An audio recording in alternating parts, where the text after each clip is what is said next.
Bonjour à tous. Alors, je pense que, premièrement, nous nous excusons pour, le retard et premièrement, je voudrais,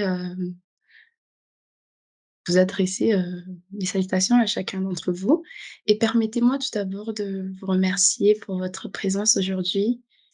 Merci à chacun d'entre vous d'avoir répondu présent pour ce premier webinaire organisé par l'association ICCARCHI de l'année 2023 et je voudrais me présenter. Je m'appelle Ruth Njabé.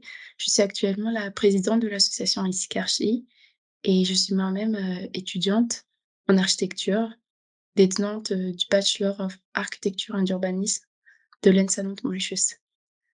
Alors ICCARCHI est une association malagache d'étudiants et de passionnés par l'architecture, fondée par un groupe d'étudiants en architecture en 2020, dans le but de revaloriser l'architecture malagasy et de sensibiliser le public, et particulièrement les jeunes, à l'importance de l'architecture dans notre pays.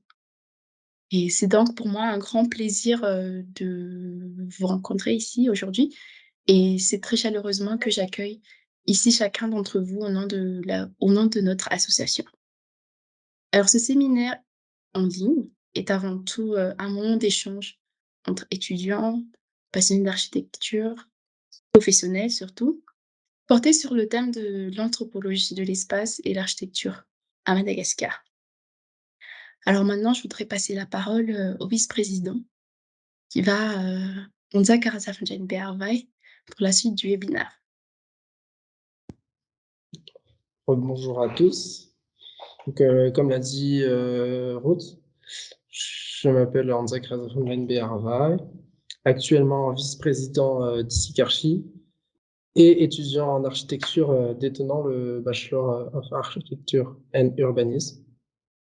Et aujourd'hui, nous avons le privilège d'accueillir trois intervenants. Monsieur Bernard Ravelson, Madame Farah Welierva, architecte des PLG A121 de l'OM, et Monsieur Michael Rakoutinian, architecte d'Autoré, numéro A168 de l'OM.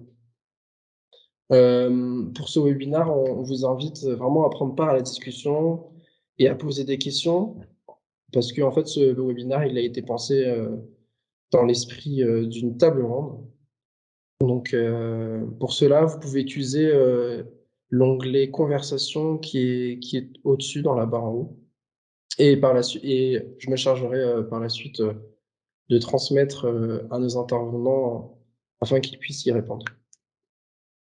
Donc, à présent, je laisse la parole à Madame Farah Welierva, qui va nous présenter ses travaux de recherche.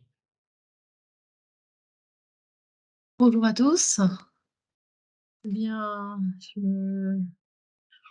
me présente. Je suis Farah Raweyarva, architecte des PLV, accessoirement présidente de l'Ordre des architectes malagasy depuis quelques jours.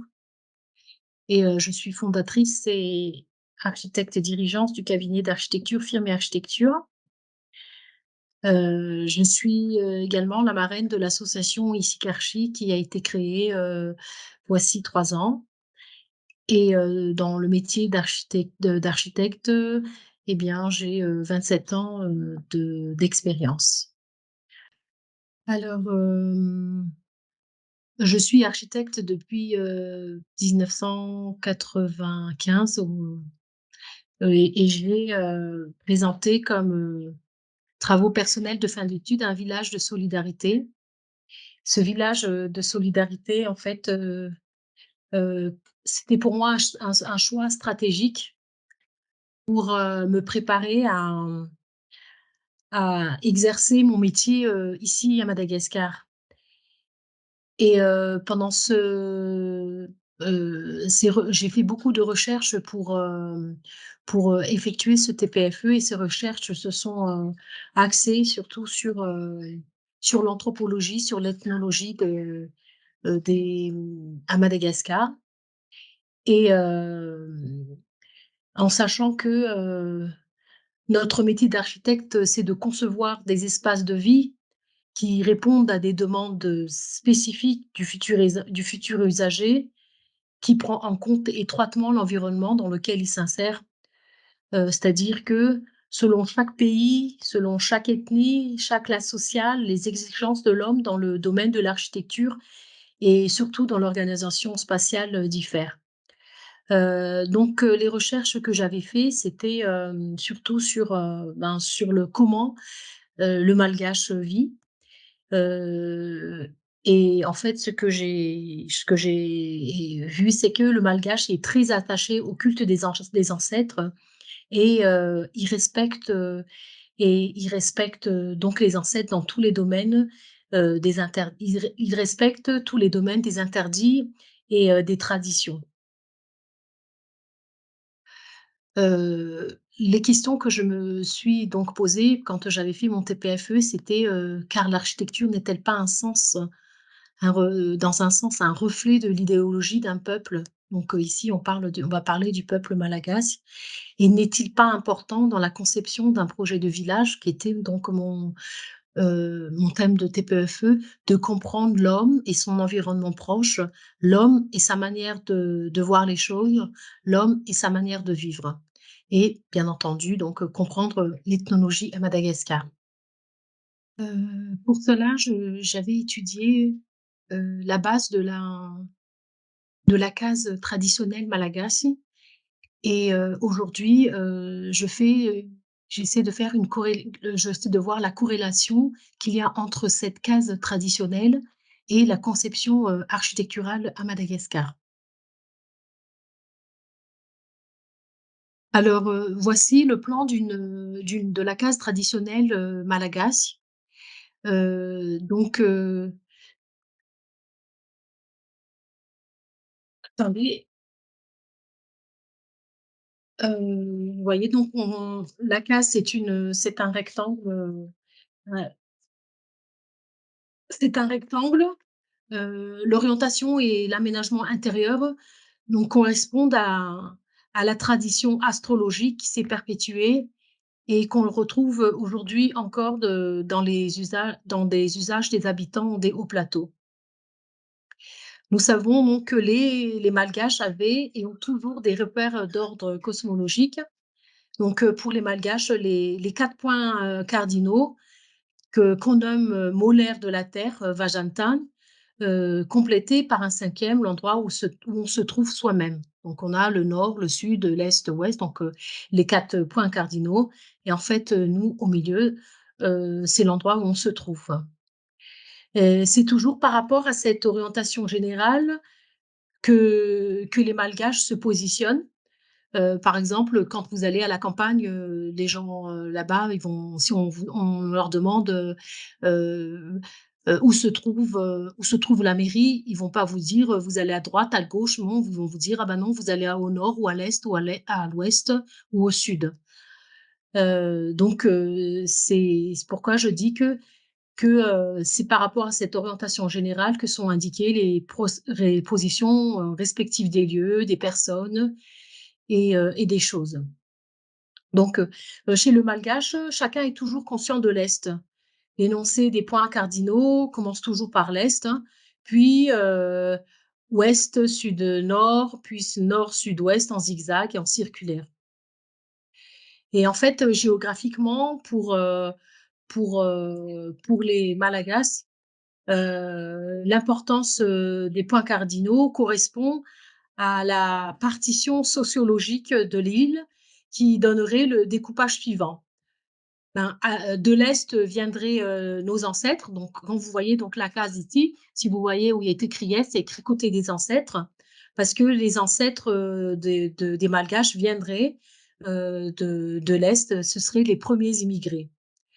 Au nord, là, vous voyez, au nord, on parle du côté du chef de famille, les hommes hôtes, puisque au nord, ce seraient les islamisés. Ce sont les gens de caste supérieure qui seraient plus civilisés. À l'ouest, les esclaves, les Makous et Mozambiques venus d'Afrique. Au sud, les peuples sauvages, les Bars, les Tandjous et les Mikéas. Et au centre, les Myrnes, les dominateurs.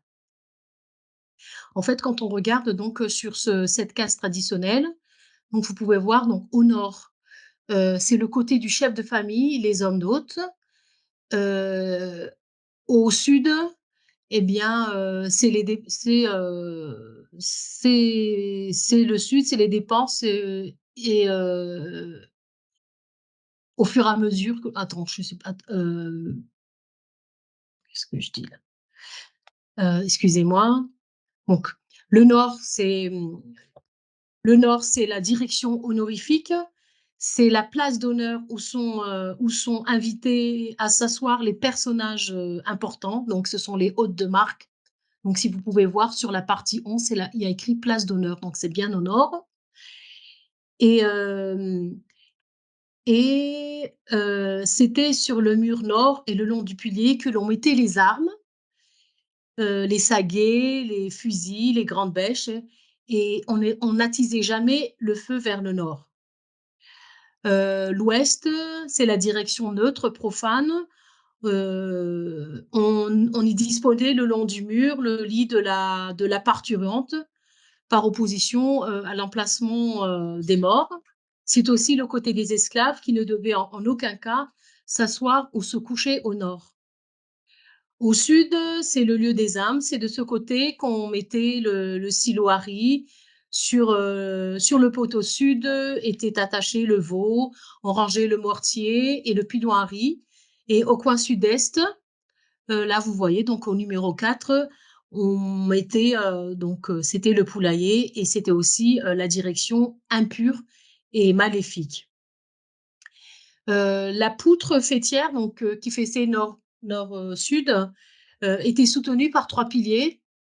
Et ces 3 piliers, donc il y a le pilier central où il y a écrit le mât là, c'est celui qui symbolise le maître de la maison, et c'est auprès de celui-ci et à son sud que se trouve le foyer, en pierre pour soutenir les marmites.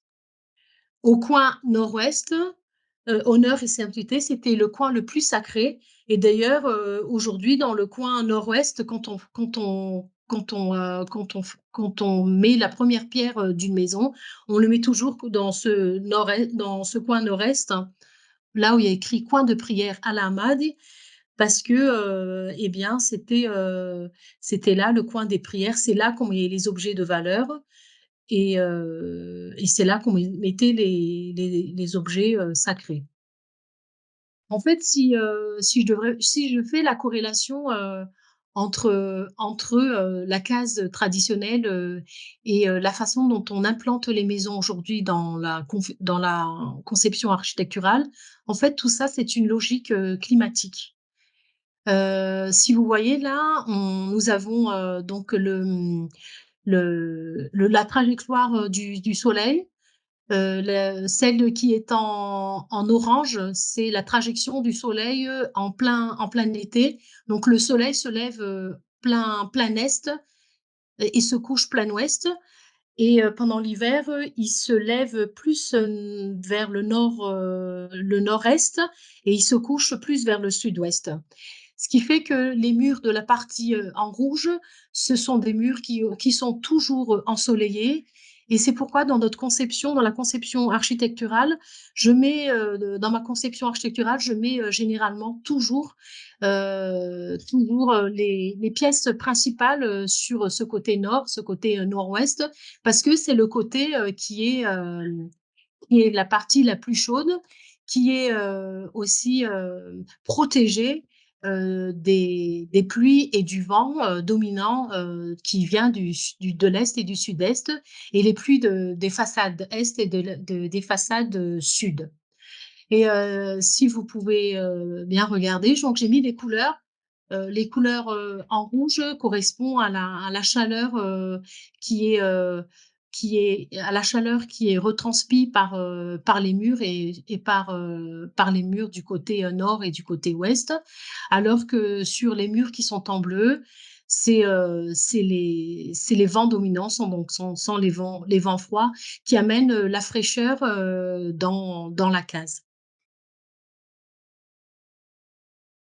Donc et aussi, si on peut voir, dans ces cases traditionnelles qu'on retrouve aussi encore dans les campagnes. La façade est n'a jamais d'ouverture puisque la façade est très exposée donc aux pluies et aux façades. Et la porte et les ouvertures se font sur la façade ouest, puisque la façade ouest est très ensoleillée et, elle est, je dirais, protégée. Elle est protégée des vents et de la pluie de la façade est. Donc, voilà, je pense que j'ai fait un petit, une petite corrélation entre donc la case traditionnelle et la logique climatique que j'utilise aujourd'hui dans la conception architecturale, surtout dans les implantations de mes projets architecturaux. Alors, comme on sait que le malgache est très attaché au culte des ancêtres et respecte dans tous les domaines les interdits et les traditions.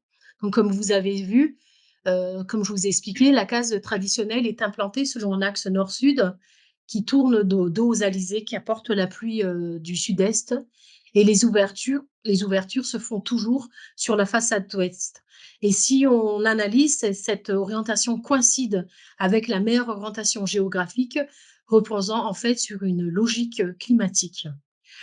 Alors pour que les gens puissent respecter cela, parce qu'il était difficile d'expliquer à toutes ces personnes le soleil, le vent, eh bien, le non-respect de cette implantation, on disait que les ancêtres disaient que ça causerait des ennuis aux propriétaires. Donc, si on n'avait pas la porte à l'ouest, mais si on la mettait au sud, ben, le propriétaire, il deviendrait, on disait que le propriétaire deviendrait sorcier. Et s'il mettait la porte à l'est au lieu de l'ouest, il verrait sa femme mourir. Et s'il le mettait au nord, il attirerait la foudre. Et il disait aussi que si le pignon était à l'est ou à l'ouest, la maison devait être abandonnée. En fait, dans ce que je vois dans notre éducation, enfin nous, ce qu'on a eu dans notre éducation, c'est que les ancêtres nous disaient, nous faisaient toujours peur dans ce qu'on devait faire. Par exemple, quand on est jeune, on ne devait pas mettre les pieds contre les murs. Donc ça, c'était une évidence. Et on disait que si on mettait les pieds contre les murs quand on était enfant, donc on verrait nos parents disparaître. Ou si on jouait avec le feu, eh bien, on faisait pipi au lit. Donc, c'est toujours dans ce qu'on voit, dans ce qu'on devait faire. Les ancêtres, ils nous faisaient peur pour qu'on puisse respecter toutes ces traditions et ces interdits. Voilà. Merci. Donc, je vais repasser la parole à vous. Donc, si vous avez des questions, ben, je serai prête à vous répondre. Merci beaucoup madame Fleur pour, cette présentation qui était très enrichissante et ben, maintenant, on va donner la parole à Michaël. Initiateur de ce webinaire. C'est un sujet vraiment intéressant. Et pour ma part, je vais essayer d'apporter non pas une science exacte. Merci beaucoup à Madame Farr pour vraiment toutes ces informations parce que même moi là, j'apprends toujours. Je dirais que pour moi, je vais plutôt me pencher sur une architecture pragmatique, voir le côté pratique dans l'architecture malgache. Ce n'est pas une notion acquise ce que je vais apporter, ce sont surtout des recherches personnelles et une étude que j'ai fait par mes soins.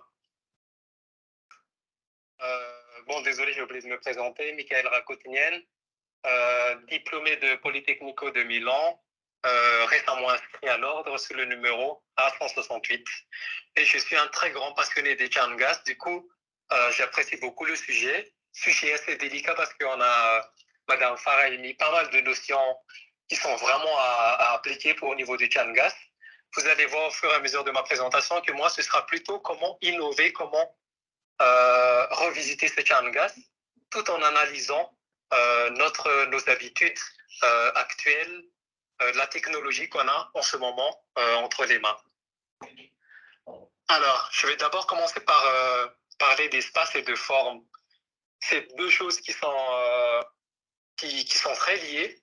Parce qu'effectivement, si on a par exemple un espace de cuisine assez rectangulaire avec la salle à manger et tout ça, forcément, on se dit que l'extérieur de la maison sera plus ou moins également rectangulaire.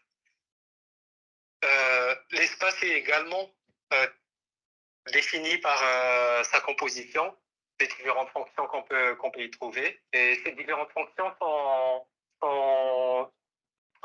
souvent définies par rapport à nos habitudes. Et habituellement, on a besoin d'un coin où on va rester pour se reposer, pour dormir, un coin où nous allons faire la cuisine, un coin où nous allons manger. C'est quelque chose de très basique. Et par exemple, on sait que si une fois qu'on va faire à manger, on va pas aller traverser la chambre pour aller vers le salon. Il y a quand même une notion de base qu'il faut qu'on essaie de comprendre. Et c'est là qu'on va définir d'abord l'espace. Souvent, l'aménagement intérieur donne forme à la façade extérieure et non inversement. C'est un point que j'appuie particulièrement parce que de nos jours, on est là, on essaie d'abord de faire la façade, faire une belle façade vitrée ou en pierre, etc. Et c'est qu'après qu'on vient voir l'intérieur. Je pense que ça ne se passe pas comme ça. Enfin, je ne dis pas que ça ne marche pas si on ne fait pas ça, mais à 70% des cas, si on pense d'abord à l'extérieur, on risque de se tromper par rapport à l'aménagement intérieur. Alors nous, maintenant, on a différentes fonctions. Hein. On ne se limite plus à juste un espace où dormir. On a maintenant un espace avec des salles de jeu. Pourquoi pas un espace dans lequel on va créer une pièce où faire nos TikTok, nos vidéos et tout ça. Enfin, c'est juste à titre d'exemple. Ouais, slide suivant. Je vous montre une image toute simple de maison qu'on peut trouver à la campagne, faite en terre cuite. On voit par sa forme simple qu'on a également un intérieur où on a de simples pièces, vraiment toutes simples avec juste de simples ouvertures. Comme je ne vais pas entrer en détail par rapport à où est-ce qu'on place les ouvertures parce que Madame Fall a déjà, je pense, bien expliqué durant son intervention. Mais là, on se rend compte qu'il y a une façade plus ou moins aveugle qu'on voit et avec juste une seule porte et des fenêtres. Vraiment, on a la base durant. Il y a un temps où les Malgaches, ils ont juste vécu avec la simple base où on a juste besoin d'une porte pour entrer. On a besoin de simples ouvertures pour faire entrer des lumières. Mais nous, les Malgaches, on a également ce côté où on n'aime pas être trop vu. On aime bien garder notre intimité. Et on a les fenêtres qui ne sont pas très grandes. Prochain slide, s'il vous plaît. Par rapport à la notion d'espace et de forme, on n'a pas beaucoup de fonctions. On avait une fonction assez basique qui va définir une forme assez basique, d'où l'image précédente. Mais là, si on regarde cette image de Franck Gehry, qui est le projet de l'Ouma Fondation, c'est un peu plus complexe. On a des formes un peu plus complexes. On s'imagine que la fonction du bâtiment ne relève pas de quelque chose de basique. C'est là un exemple, juste pour attirer votre attention sur nos habitudes à nous, ce qu'on va faire à l'intérieur de la maison, nos habitudes, les fonctions de la maison peuvent définir sur la forme de la maison. On peut passer d'habitudes toutes simples à quelque chose d'un peu plus compliqué dans la forme de la maison. Le prochain slide. Slide suivant. Il peut parler de besoins de base, ce qui n'est pas très compliqué. C'est juste d'aller, en général, on cherche un endroit où manger, on a besoin de dormir. Et j'ai marqué flemmardé. Il faut avouer que la plupart des Malgaches passent beaucoup de leur temps à s'asseoir, à rester dans un coin et à parler. Et la plupart du temps, on le passe au marché, on le passe à l'extérieur. Également, avant, on n'avait pas forcément l'électricité. On passait pas autant de temps à l'intérieur d'une maison. ce qui peut expliquer un peu la forme assez simple des Changas dans le temps, où tout est assez rectangulaire. Et même pour ceux qui sont déjà entrés dans ces maisons, il y a certaines maisons où elles sont juste définies par une seule ou deux pièces maximum. C'est vraiment pour dire que c'était les besoins. On n'avait pas trop de besoins, pas trop de fonctions. On appliquait juste ce dont on avait besoin de base. Prochain slide.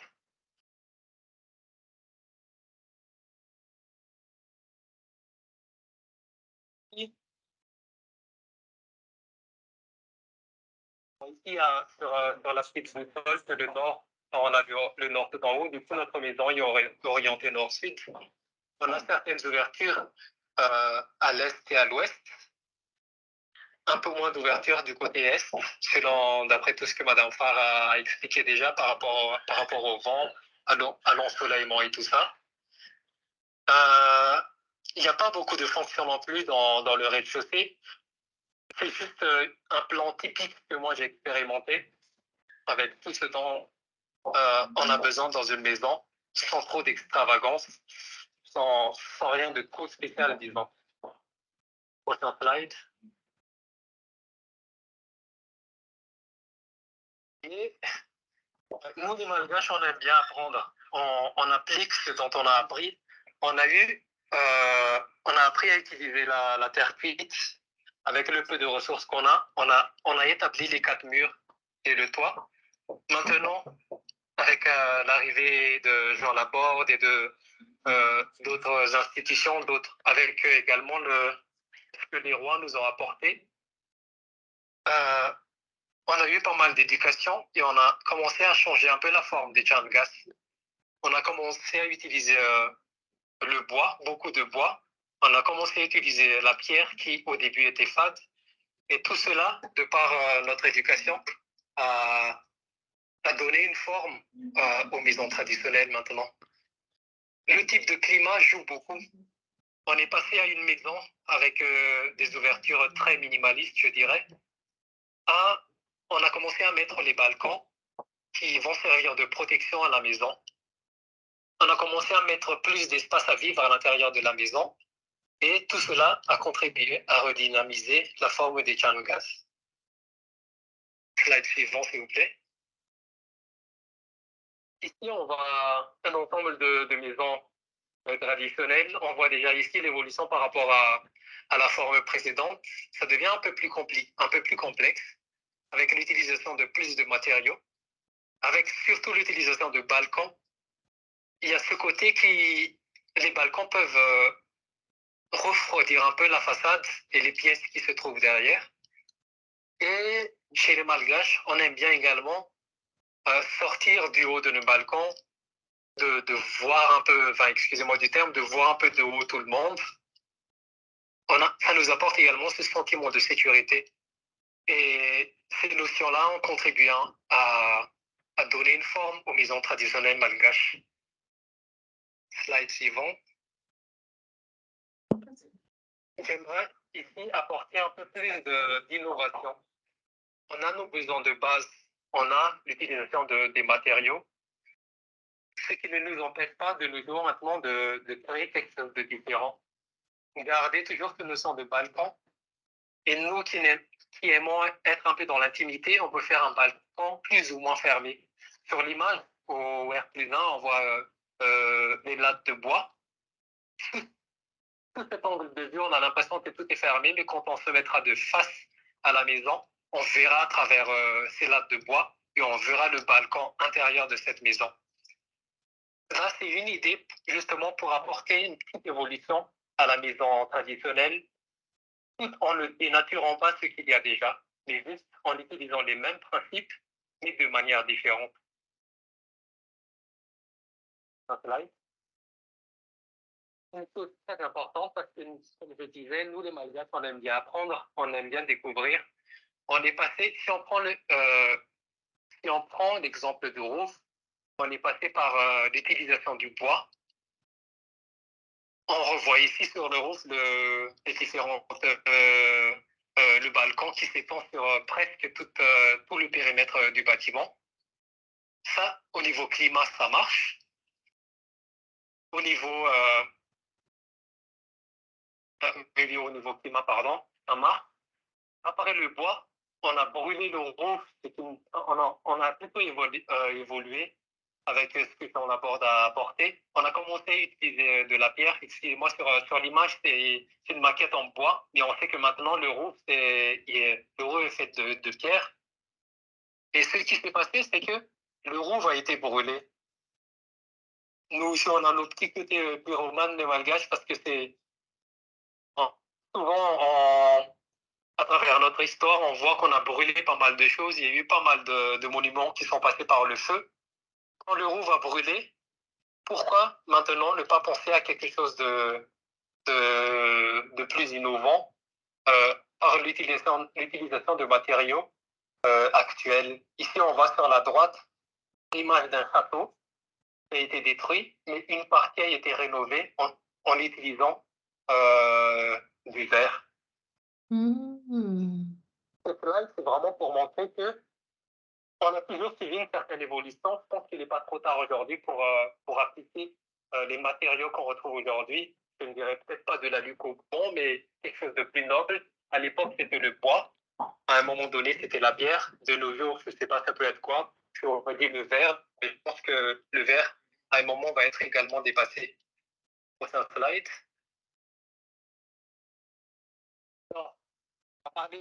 Je parle d'innovation et d'évolution. Bien sûr, l'évolution est dictée par nous, nos habitudes maintenant, par tout ce qu'on découvre maintenant, la technologie, les différents matériaux qu'on a, et surtout, il y a l'influence de la mondialisation. On n'est pas à l'affût, on suit la mondialisation, l'influence européenne, américaine, anglaise, asiatique, et cela on le verra dans notre patrimoine architectural. De nos jours, on voit les maisons contemporaines avec les grosses baies vitrées, certains avec beaucoup de décoration, avec plein de poteaux. Aujourd'hui aussi, on commence à être ouvert d'esprit. Et il faut être ouvert d'esprit si on veut évoluer, si on veut que notre patrimoine architectural évolue. Madagascar a sa culture, mais on est également à l'affût de la concurrence. Je dirais le pop coréen, par exemple, la culture coréenne, la technologie avec les vidéos, avec YouTube qui est de plus en plus accessible à tout le monde. On a tendance à chercher l'excellence et on a tendance à chercher plus que ce qu'on voit d'habitude. Et tout ça, il faut qu'on garde cette envie de grandeur parce que cela, on peut le manifester à travers notre style architectural. À Madagascar, on est vraiment beaucoup lié au fad et à nos croyances, à nos valeurs théologiques. Je ne suis pas contre cela, mais j'aimerais apporter également, j'aimerais qu'on est au-delà de ces fads parce que pour moi, je trouve que certains deviennent limite comme une malédiction et qui nous empêchent d'avancer.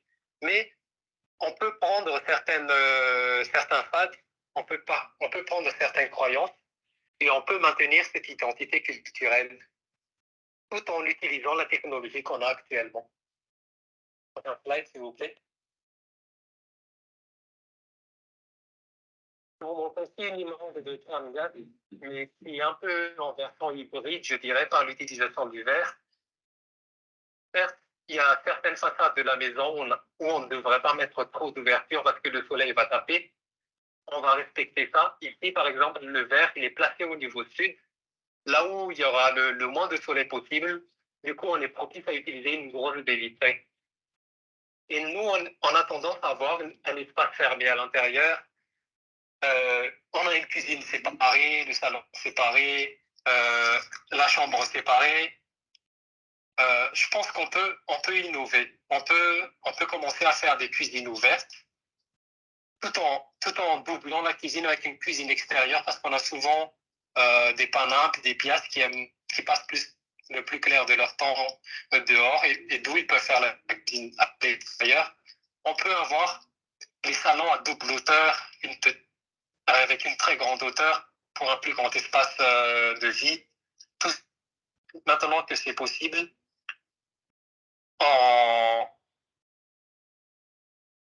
c'est possible en faisant attention à nos habitudes, comment on dit ça, que l'on nous demande, c'est parler d'avoir une envie de grandeur. C'est là pour moi, si je veux avoir un grand talent, je l'applique dans mes designs. Donc un peu slide, s'il vous plaît. Conseil dernier slide. Ici, je vous montre un projet de Bjarkingel, de BIC, qui est le Copenhill, qui est un centrale électrique. Alors là, tout ce que je vous ai dit précédemment peut être contradictoire parce que je vous ai dit qu'il n'y a pas de sens exact. Et Big, lui, il n'échappe pas à la règle. Il va faire un espace vert au-dessus de ses bâtiments alors qu'il va créer un centrale électrique, un truc industriel qui limite peut polluer un environnement. Tout est possible. Lui, quand on zoome sur les fenêtres, il utilise de formes simples rectangulaires, mais quand on mélange le tout, on arrive à une forme un peu plus complexe. Et oui, même en termes de fonction, certes, c'est un central électrique, mais ça ne l'a pas empêché de faire un terrain de ski sur la toiture de son bâtiment. Juste pour vous dire que, voilà, nous, les Malgaches, on a nos croyances également, on a nos fads, on a nos manières de faire les choses, mais essayons de passer au-delà de ces manières-là, de ces croyances-là. Essayons de voir un peu plus loin et peut-être qu'à l'image de ce bâtiment, on pourra faire quelque chose d'encore plus grand que de ce qu'on a fait auparavant. Et comme nous, on aime bien apprendre, je pense qu'avec la technologie actuelle, il ne faut pas qu'on se lasse de découvrir autre chose que ce qu'on a déjà. Voilà, je pense que je termine mon intervention.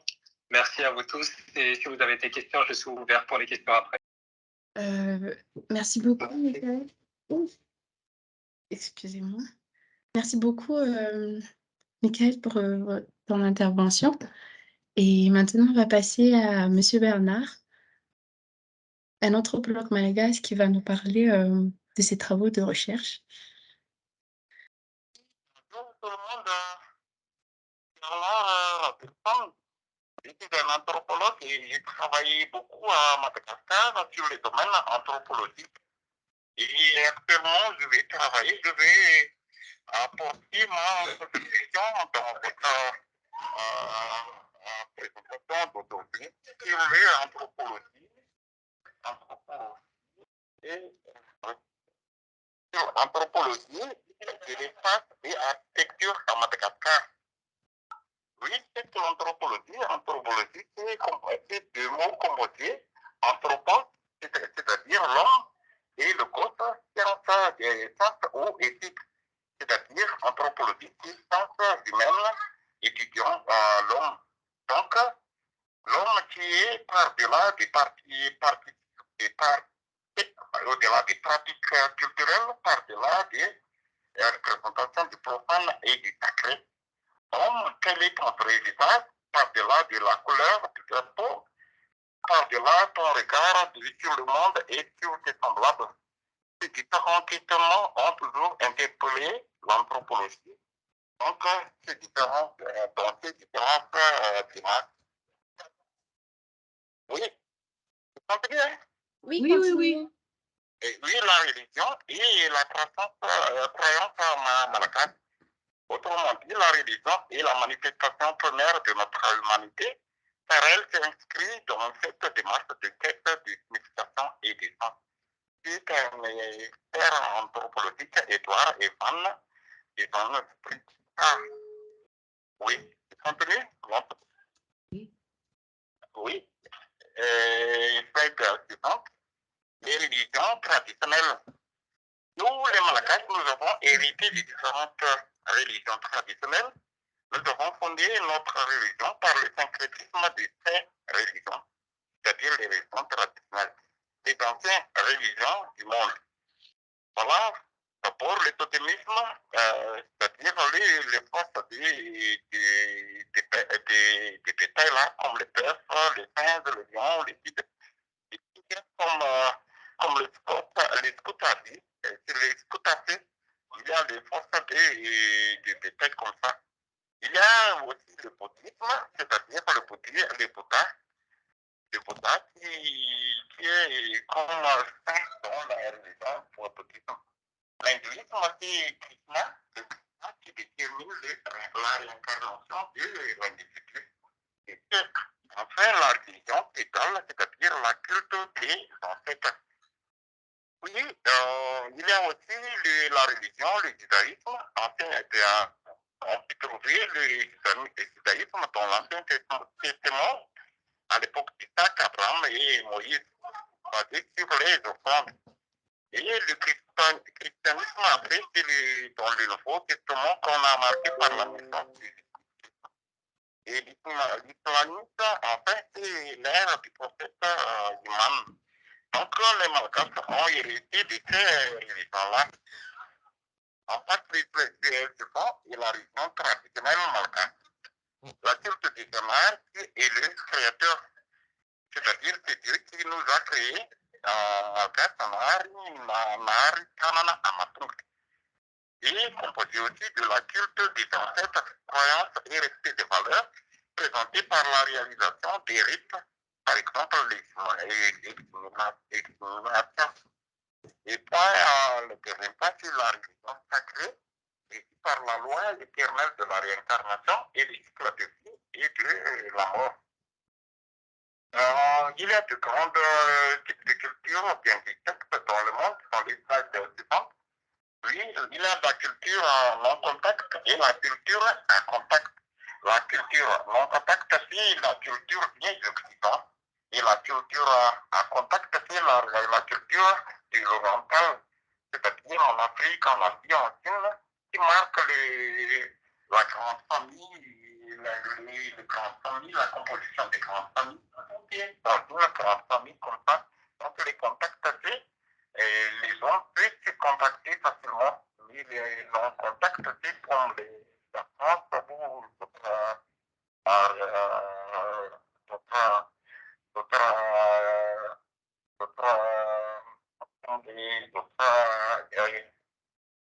nations qui rentrent de notre culture malgache. Parce que la culture malgache, dans son identité, est une culture en contact, donc c'est faciliter la relation humaine. Alors, je vais passer après la religion, l'architecture, la conception des maisons malgaches. Dans l'architecture, les activités préparatoires, on va donc d'abord dans la demande de bénédiction des chefs traditionnels et les aînés avant de construire une maison. Donc les Malgaches ont tendance d'aller toujours dans les dessins comme ça et pour faire des sacrifices des coques selon la grandeur de la maison à construire. Puis nous allons, puis les Malgaches aussi ont la tendance de demander la bénédiction des tamars et la ancêtre afin que le voisin car la construction est une affaire de tous pour les Malgaches. Et dans la fondation, pour créer la fondation, il faut faire le matin et il faut lever les temps pour qui a dit artiste. C'est un symbole qui dit que tu es dans cette maison et soit toujours renforcé. Puis, c'est une technologie archaïque. Et là, l'architecture malgache est basée sur une technologie archaïque, c'est-à-dire on a vu le respect de la coutume traditionnelle, le respect des coutumes traditionnelles. Il n'y a pas de mesure précise dans la construction des maisons malgaches. Et c'est une à peu près pour l'alignement de notre mur. Puis, le site ancêtre, et dans le site ancêtre, les Malgaches doivent orienter la maison, la porte, vers l'ouest, et les sacrés, le site est sacré, c'est-à-dire le nord-est, et le profane, c'est l'ouest. Les dominants, c'est le côté nord, et les dominés, c'est le côté sud. Dans le texte, les matériaux et la croissance traditionnelle le matériau dans la création traditionnelle, c'est la terre, le mur. Pour construire le mur, il faut utiliser ça. Ce sont des matériaux existants à Madagascar. Ils sont de la terre latérite, c'est pas pour les terres. Et dans cette composition aussi, il y a des excréments de verre qui pour se protéger contre les insectes qui détruisent le mur. Et d'une part, et pour ces aussi l'isolant, d'autre part, les sables, les pailles, les pommes, les poivres sont des matériaux existants à Madagascar. Donc, les Madagascar ont maîtrisé les matériaux locaux. Il y a aussi les bois, c'est pour les bois le bois, le bois s'appelle marbre ou avocat, sont des bois qui sont très forts. Et Mince. le bois tabou n'est pas utilisé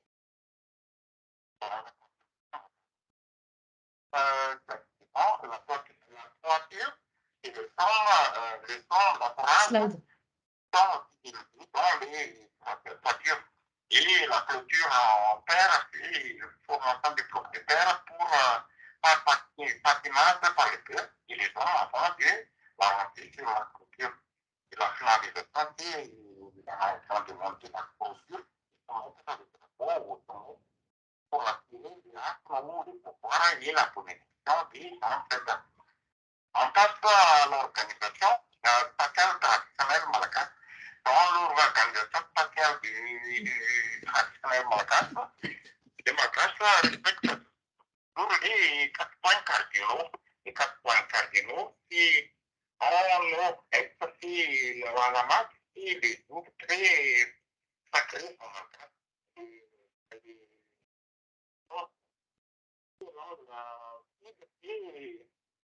Les langues, le côté sud, ils sont du côté profane. Et langue là, ouest, voilà, les langues là, le côté nord à est, c'est langue, les côtés sacrés pour le malgache.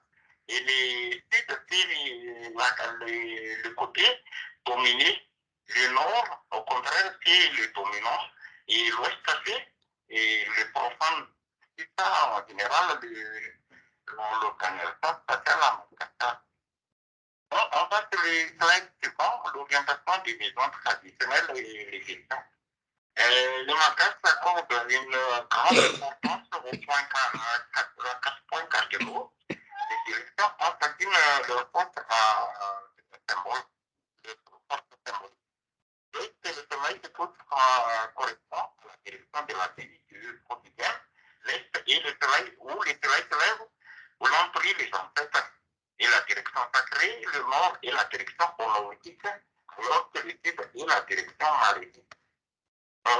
Les maisons traditionnelles sont construites suivant ces directions et également sous un plan de dessin.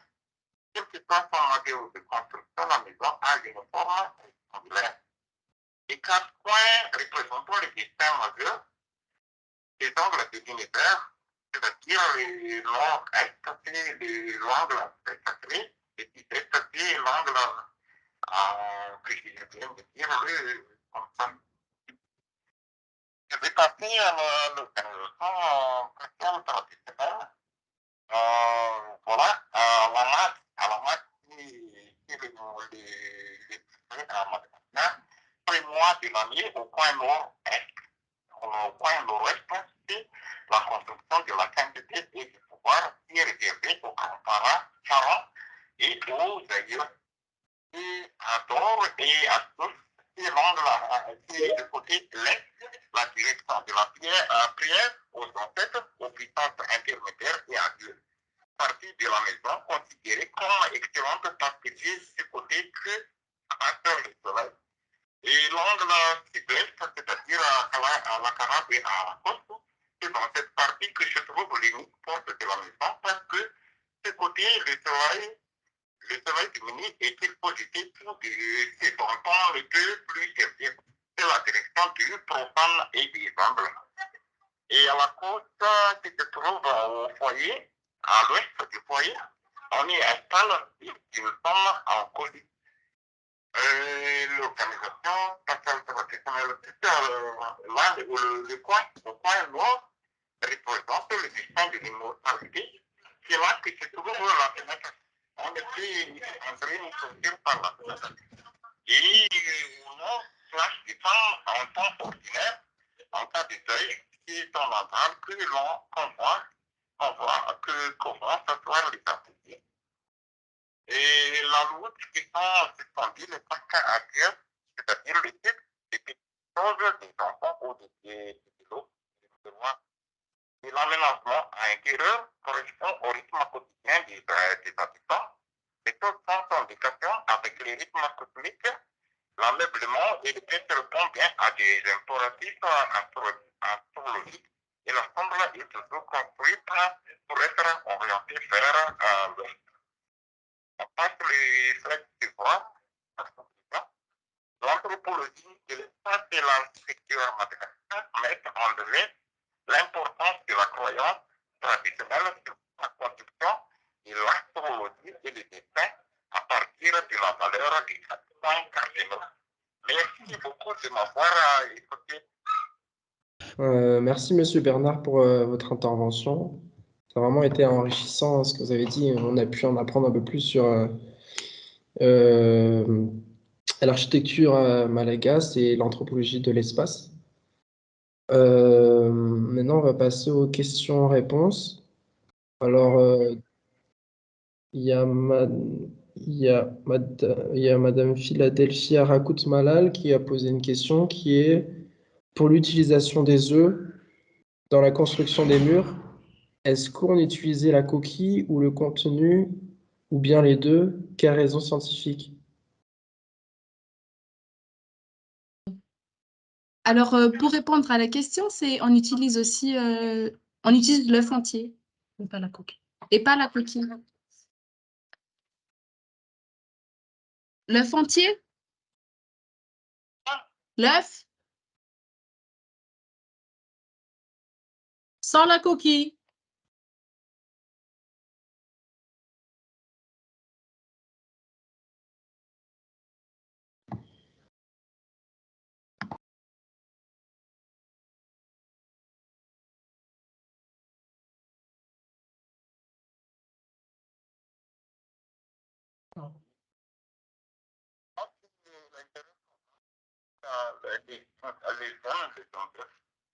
Le jaune d'œuf, d'accord.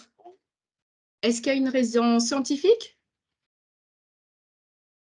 Ah, c'est pour colmater. On utilise en fait l'œuf et la terrine ensemble pour pouvoir colmater quelque chose. Voilà, d'accord. Ok, d'accord.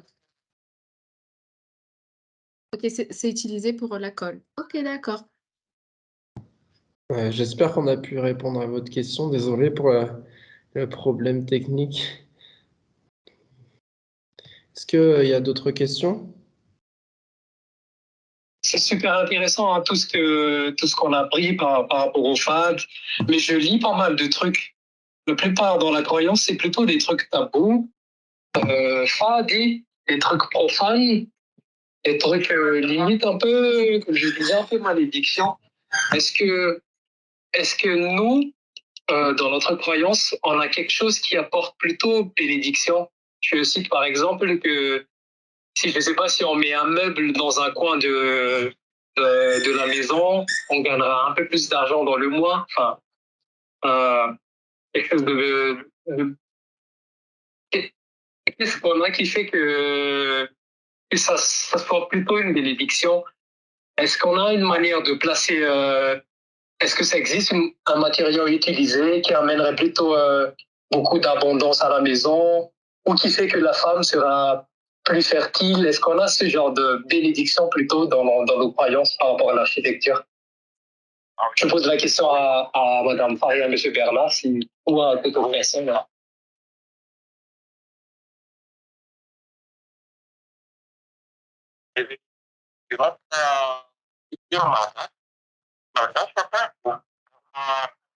à la croyance et facilement former sa religion. Donc, avant tout, pour la construction ou l'architecture, ce qui compte pour les Malgaches, c'est sa propre religion, le récit des ancêtres. Donc, les Malgaches ont de l'architecture parce que c'est pas prioritaire pour eux d'avoir la politique. C'est ça qui prime pour les Malgaches. Donc, la construction, ça, selon leur façon de dire, mais c'est la religion pour les Malgaches. Donc, c'est pour eux, parce que ils ne veulent pas suivre la scientifique comme ça. Mais avec la définition qu'il a construit la maison, et les fournir et l'alimentaire comme ça. Donc, les personnes ne se passent jamais en technique, mais en leur croyance. Moi, merci, Bernard. Moi, ce que je comprends par rapport à nos croyances, c'est que du moment qu'on respecte ces rites, ces traditions, ben la bénédiction, elle vient automatiquement. Voilà, comme ce que j'ai compris. Après, dans ce que j'ai montré tout à l'heure dans la case, il y a des endroits qui sont plus sacrés que d'autres, comme on avait dit. Donc le Nord-Ouest, on mettait la place de l'invité. Quand on en analyse aujourd'hui, ben effectivement, c'est la place où il fait le plus chaud, où on est protégé où c'est la place où on est le plus éclairé. Donc c'est vraiment au niveau spatial. Après, Monsieur Bernard, est-ce que la question... Allô, Monsieur Bernard? Oui, est-ce que donc il y avait une question par rapport aux matériaux. Est-ce qu'il y a des matériaux qui seraient plutôt sacrés et qui permettraient une bénédiction pleine dans le logement? Alors, Monsieur Bernard, je répète juste parce que nos participants n'ont pas bien entendu votre réponse. Le matériau qui attirait plus la bénédiction, comme ce que Monsieur Bernard disait, c'est le bois, Le naton. le naton, Le naton. le naton et la terre. Et la terre, la latérite. Voilà, ça, ce sont les matériaux donc qui seraient qui attiraient la bénédiction. Qui attiraient la bénédiction. Mais après, enfin, bah nous, on est déjà en 2023. Moi, quand j'analyse ce que la Terre apporte, aujourd'hui, ce qu'on remarque, c'est qu'on essaie de revenir à la Terre parce que la Terre, quand même un matériau, c'est un matériau géosourcé et c'est un matériau qui permet l'isolation thermique, qui permet une bonne isolation phonique, et c'est un matériau qui transpire.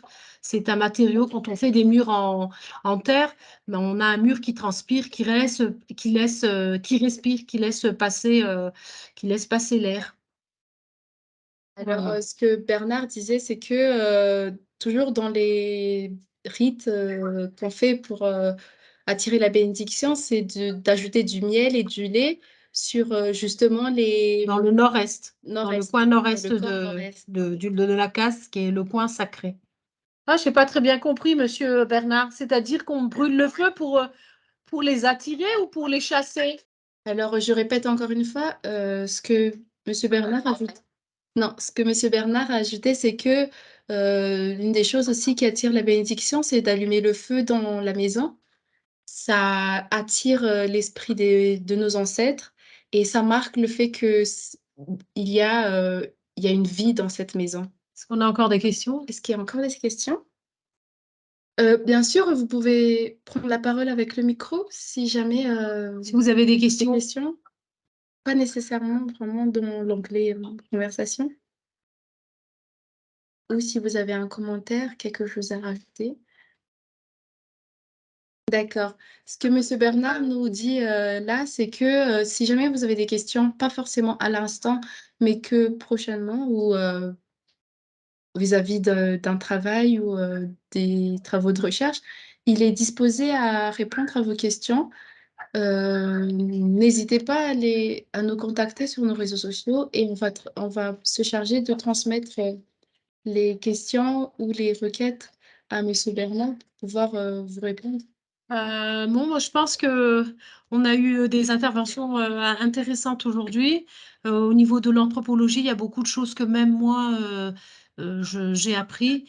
Et ce qui est important pour nous, architectes et futurs architectes, dans la conception de dans nos conceptions architecturaux, je pense qu'il est important de pouvoir bien comprendre dans quelle culture s'insèrent nos projets, dans quelle identité culturelle, dans quel pays, comme je l'ai dit tout à l'heure.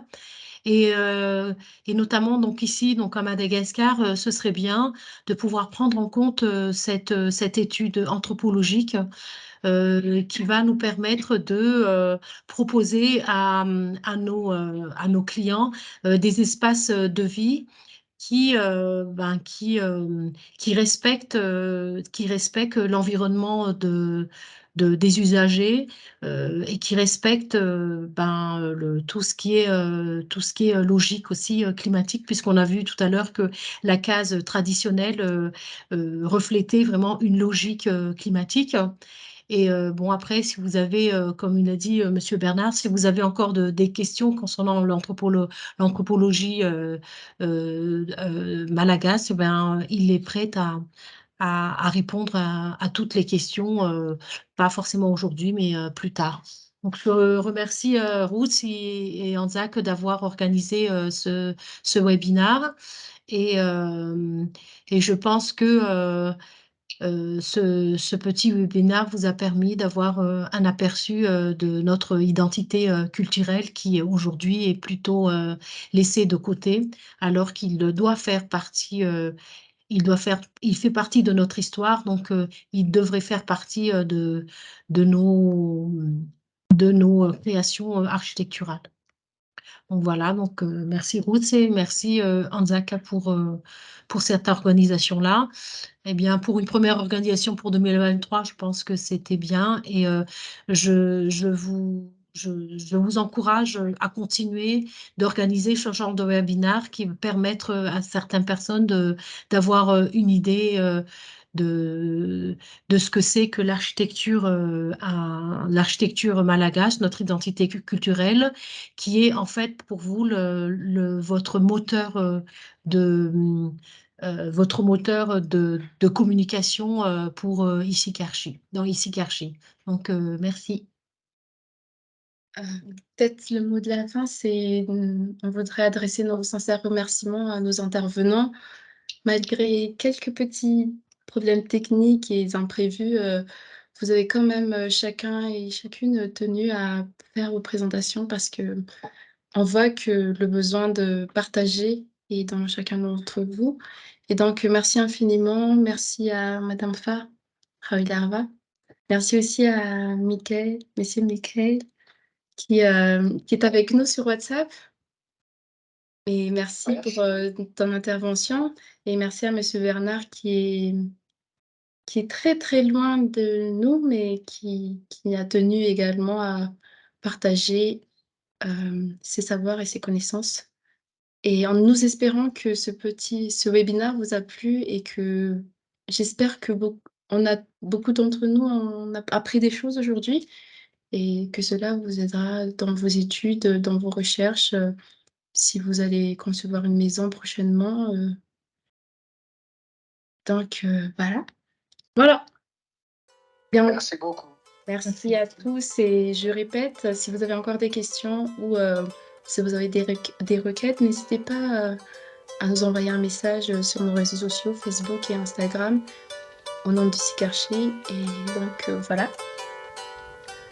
Au revoir. Au revoir à tous. Au revoir.